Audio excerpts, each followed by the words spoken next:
नमस्कार साथीहरू, आज हामी यस भिडियोमा भाग 2 लिएर आएको छौँ। शिक्षा ऐन 2028 को हामीले 1, 2 देखि लिएर 12 सम्म गरिसकेका छौँ है।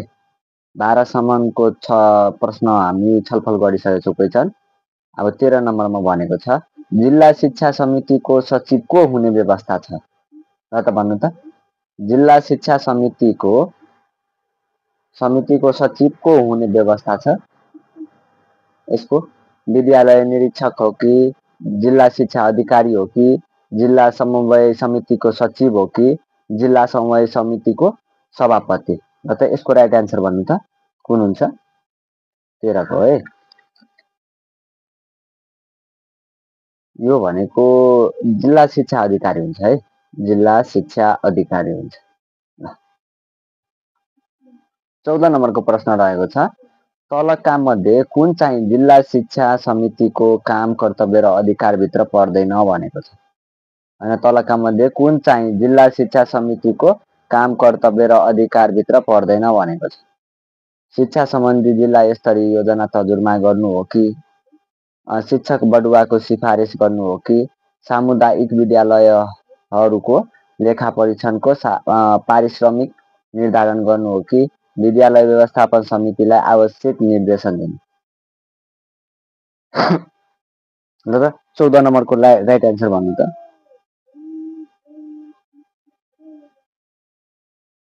यो भनेको अप्सन नम्बर बी है, शिक्षक बढुवाको सिफारिस गर्नु, यो पर्दैन है।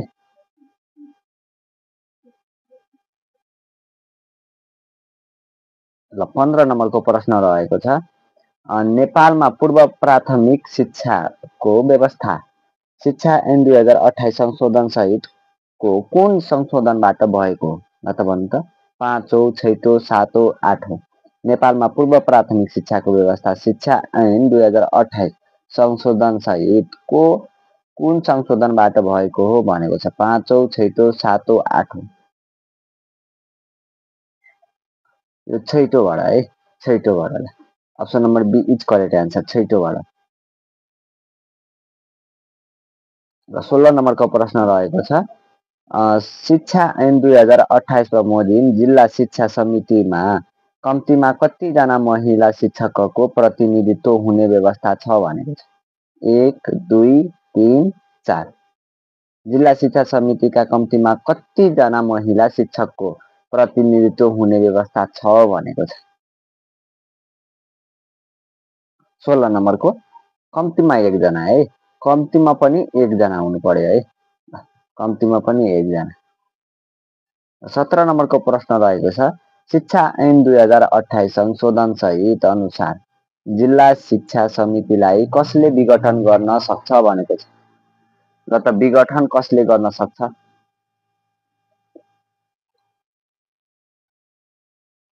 जिल्ला शिक्षा समितिलाई कसले विघटन गर्न सक्छ? 17 नम्बरको यो भनेको जिल्ला शिक्षा समितिलाई विघटन गर्ने भनेको नेपाल सरकार है, नेपाल सरकारले मात्र। ल option number D is correct answer. क्षेत्रीय शिक्षा निर्देशक होइन, शिक्षा सचिव पनि होइन, शिक्षा मन्त्री पनि होइन, नेपाल सरकार रहेको छ है। 18 नम्बरको प्रश्न रहेको छ, शिक्षा ऐन 2028 संशोधन सहित अनुसार विद्यालय व्यवस्थापन समिति विघटन गर्ने अधिकार कुन निकायलाई छ? कुन निकायलाई छ है? कुन निकायलाई छ?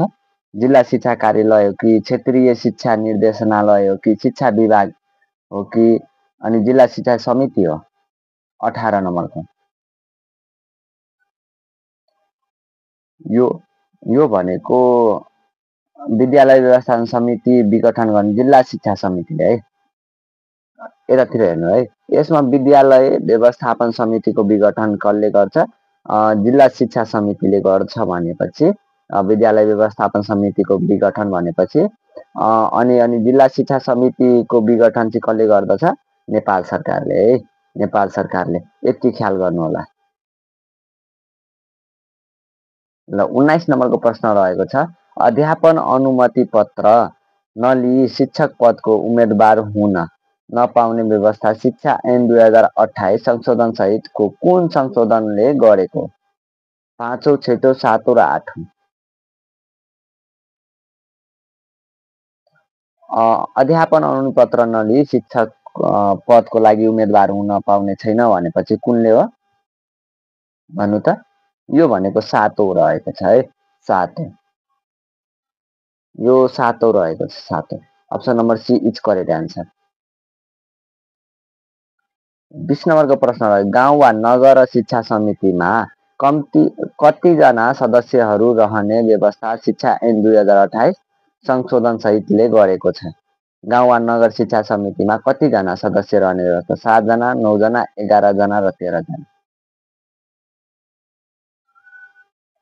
गाउँ वा नगर शिक्षा समिति जना कतिजना सदस्य? यसमा भन्नु त? यसमा भनेको 11 जना है। Option number C is correct answer हुन्छ यसको, 11 जना, 11 जना। 21 नम्बरको प्रश्न रहेको छ, शिक्षक सेवा आयोगको अध्यक्ष नियुक्ति गर्ने सिफारिस समितिमा कसको प्रतिनिधित्व रहने व्यवस्था छ? शिक्षक सेवा आयोगको अध्यक्ष नियुक्ति गर्ने सिफारिस समितिमा कसको प्रतिनिधित्व रहने व्यवस्था छ भनेको छ? लोकसेवा आयोग अध्यक्ष, त्रिभुवन विश्वविद्यालयका उपकुलपति र शिक्षा सचिव रहेको छ। अप्सन नम्बर बीमा शिक्षा मन्त्री, शिक्षा सचिव, त्रिभुवन विश्वविद्यालयको उपकुलपति। अनि अप्सन नम्बर सीमा रहेको छ शिक्षा मन्त्री, लोकसेवा आयोगको अध्यक्ष र शिक्षा सचिव। अनि डी नम्बरमा शिक्षा सचिव, त्रिभुवन विश्वविद्यालयका उपकुलपति, लोकसेवा आयोगका सदस्य भनेको छ। यसको राइट एन्सर कुन हुन्छ? नियुक्ति भनेको छ है।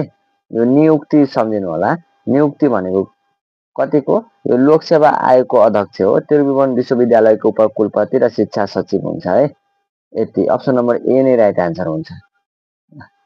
अप्सन नम्बर ए नै राइट एन्सर हो। 22 नम्बरको प्रश्न रहेको छ, समुदायद्वारा सञ्चालित विद्यालय व्यवस्थापन जिम्मा लिने निकायको काम, कर्तव्य र अधिकार मध्ये तलको कुन पर्दैन भनेको छ?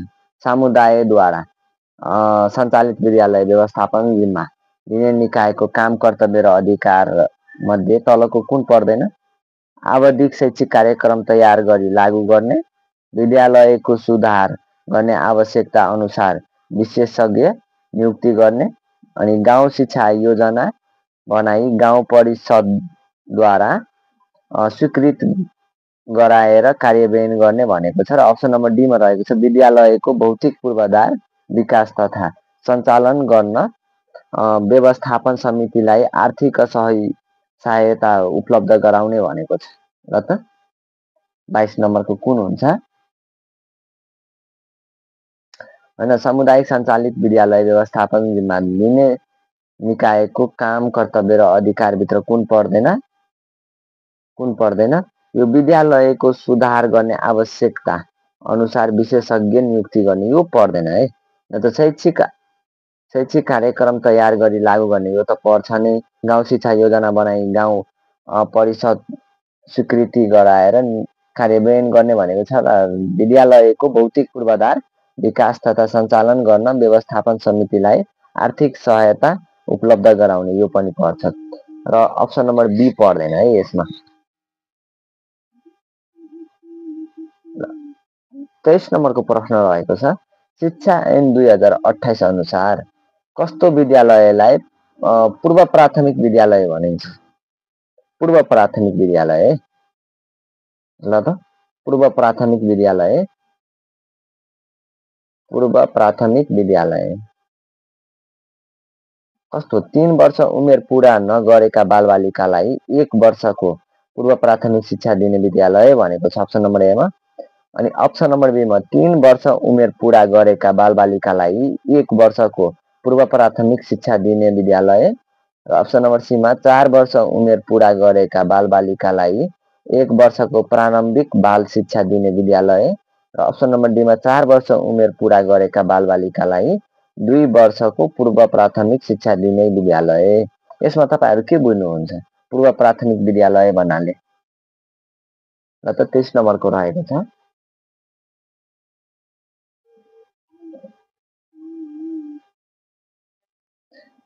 यो भनेको 4 वर्ष उमेर पुरा, यसमा 4 वर्ष उमेर पुरा गरेका बालबालिकालाई 1 वर्ष है प्राथमिक विद्यालय, प्राथमिक बाल शिक्षा दिने विद्यालय नै पूर्व प्राथमिक विद्यालय भनिन्छ है। यो चाहिँ 4 वर्ष उमेर पुरा गरेको बालबालिकालाई 1 वर्षको है, यसरी सम्झिनु होला, 1 वर्ष दिने प्राथमिक बाल शिक्षालाई नि पूर्व प्राथमिक विद्यालय भनिन्छ ल। 24 नम्बरको प्रश्न रहेको छ, शिक्षा ऐन 2028 अनुसार अनुमति भन्नाले के बुझिन्छ? अनुमति भन्नाले है, यसमा सोधेको छ अनुमति भन्नाले के बुझिन्छ भनेको छ। अस्थायी स्वीकृति, स्थायी स्वीकृति, क र ख दुवै कुनै पनि होइन भनेको छ। यो स्वीकृति भन्नाले अनुमति भन्नाले अस्थायी, अस्थायी स्वीकृति है, अस्थायी स्वीकृति। Option number A is right answer हुन्छ।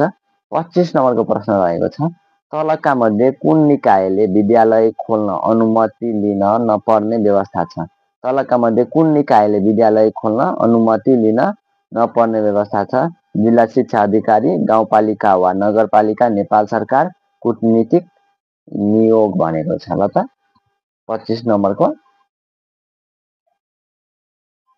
यसमा नेपाल सरकारले है, नेपाल सरकार। तलका मध्ये कुन निकायले विद्यालय खोल्न अनुमति लिन नपर्ने छ? नेपाल सरकार। 26 नम्बरको प्रश्न रहेको छ, शिक्षा ऐन 2028 अनुसार कुनै सामाजिक परोपकारी वा कल्याणकारी संस्थाले मुनाफा नलिने उद्देश्य राखी विद्यालय सञ्चालन गर्न चाहेमा कसको स्वीकृति लिई सार्वजनिक शैक्षिक गुठी अन्तर्गत विद्यालय सञ्चालन गर्न सकिनेछ भनेको छ? गाउँ शिक्षा समिति, गाउँपालिका वा नगरपालिका, तोकिएको अधिकारी, जिल्ला शिक्षा समिति। यसमा के भनेको छ क्वेसन पहिला बुझ्नु छ। शिक्षा ऐन 2028 अनुसार कुनै सामाजिक परोपकारी वा कल्याणकारी संस्थाले मुनाफा नलिने उद्देश्य राखी विद्यालय सञ्चालन गर्न चाहेमा कसको स्वीकृति लिई सार्वजनिक शैक्षिक गुठी अन्तर्गत विद्यालय सञ्चालन गर्न सकिनेछ ल त। गाउँ शिक्षा समिति हो कि गाउँपालिका वा नगरपालिका हो कि तोकिएको अधिकारी हो कि जिल्ला शिक्षा समिति? स्वीकृति लिने भनेपछि तोकिएको अधिकारी है, तोकिएको अधिकारी भनेको छ ल।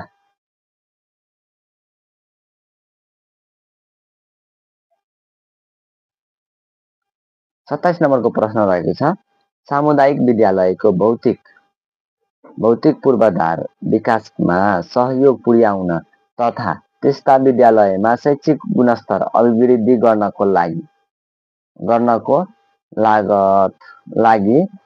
केन्द्रीय स्तरमा कस्तो संस्था खडा गरिने व्यवस्था शिक्षा ऐनमा छ भनेको छ? सामुदायिक विद्यालयको भौतिक पूर्वाधार विकासमा सहयोग पुर्याउन तथा त्यस्ता विद्यालयमा शैक्षिक गुणस्तर अभिवृद्धि गर्नको लागि केन्द्रीय स्तरमा कस्तो संस्था खडा गरिने व्यवस्था शिक्षा ऐनमा छ? ग्रामीण शिक्षा विकास कोष हो कि विद्यालय सुधार विकास कोष हो कि सामुदायिक विद्यालय विकास कोष हो कि शिक्षा स्वावलम्बन शिक्षा विकास कोष हो र त? 27 नम्बरको भन्नु त।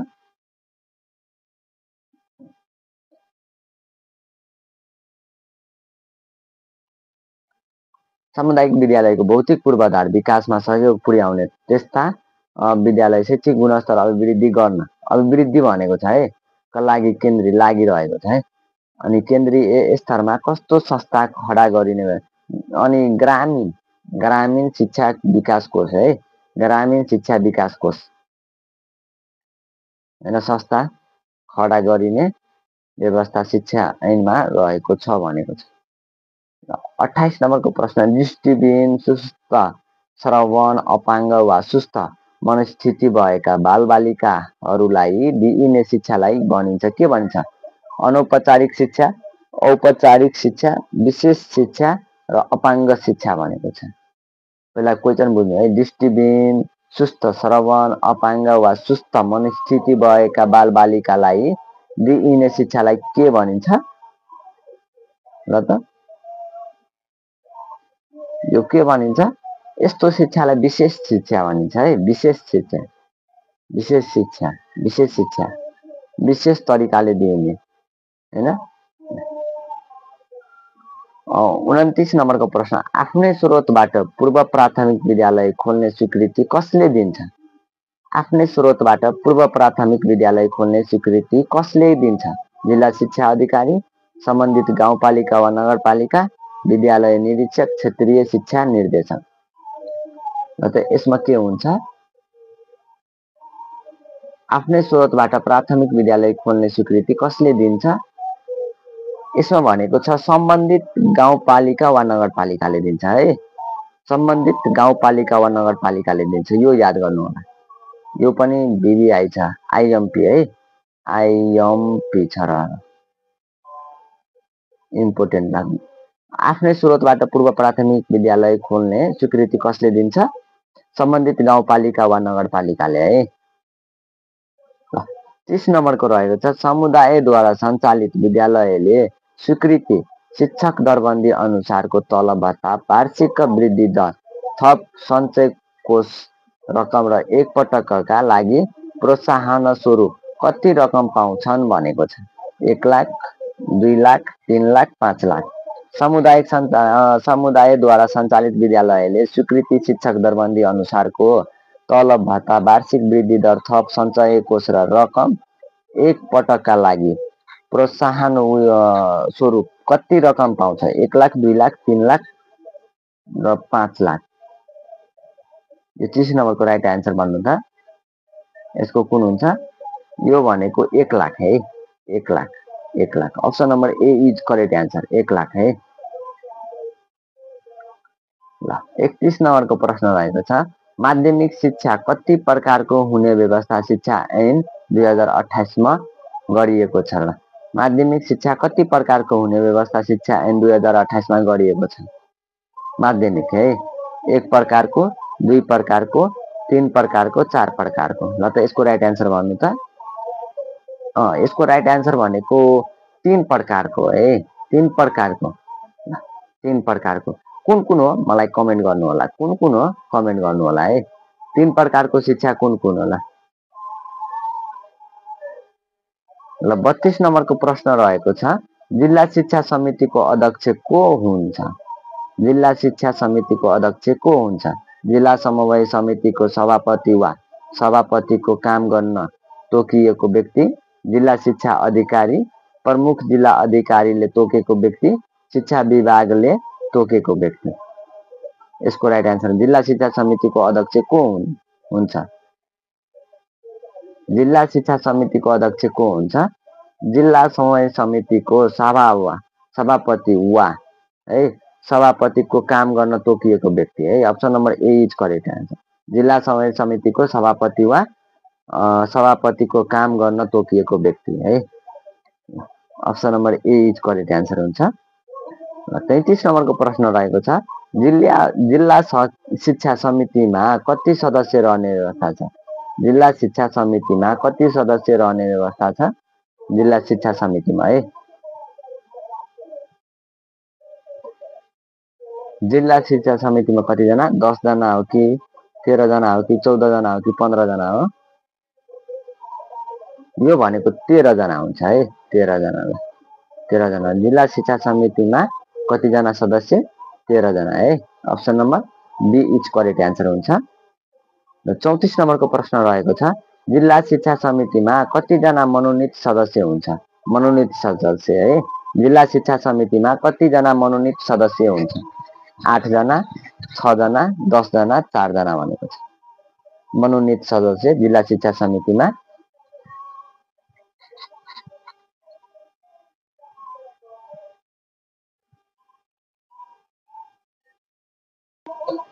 कतिजना हुन्छ यसमा? 8 जना है, 8 जना। जिल्ला शिक्षा समितिको विघटन कसले गर्न सक्छ? जिल्ला शिक्षा अधिकारी, नेपाल सरकार, जिल्ला समन्वय समिति र जिल्ला न्यायाधीश। जिल्ला शिक्षा समितिको विघटन कसले गर्दछ? जिल्ला शिक्षा समितिको विघटन नेपाल सरकारले गर्दछ है, नेपाल सरकारले गर्दछ। यो प्रश्न दोहोरियो। 36 नम्बरको प्रश्न रहेको छ, सार्वजनिक शैक्षिक गुठीका सञ्चालकले गुठीको उत्तराधिकारी तोक्दा कसले स्वीकृति लिनुपर्ने व्यवस्था शिक्षा ऐन 2028ले गरेको छ भनेको छ। सार्वजनिक शैक्षिक गुठीका सञ्चालकले गुठीको उत्तराधिकारी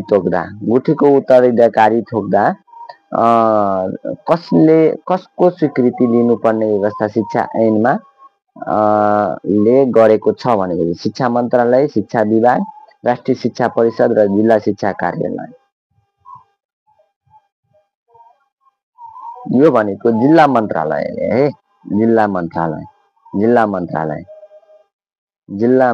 शिक्षा मन्त्रालय, सरी साथीहरू, जिल्ला मन्त्रालय भने शिक्षा मन्त्रालय है।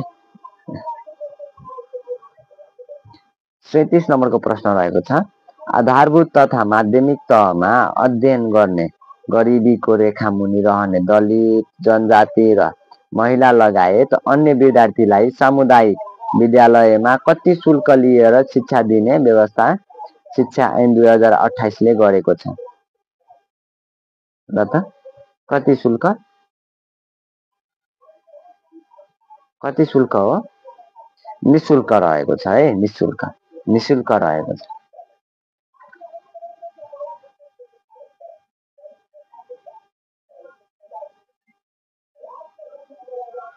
ल 38 नम्बरको प्रश्न रहेको छ, गाउँ वा नगर शिक्षा समितिका कतिजना सदस्यहरू रहन्छन्? गाउँ वा नगर शिक्षा समितिका कतिजना सदस्य रहन्छन्? गाउँ वा नगर शिक्षा समितिमा रहेको छ है, कतिजना सदस्य रहन्छन्? 7 जना, 5 जना, 7 जना, 9 जना र 11 जना। गाउँ वा नगर शिक्षा समितिमा कतिजना सदस्य रहन्छ?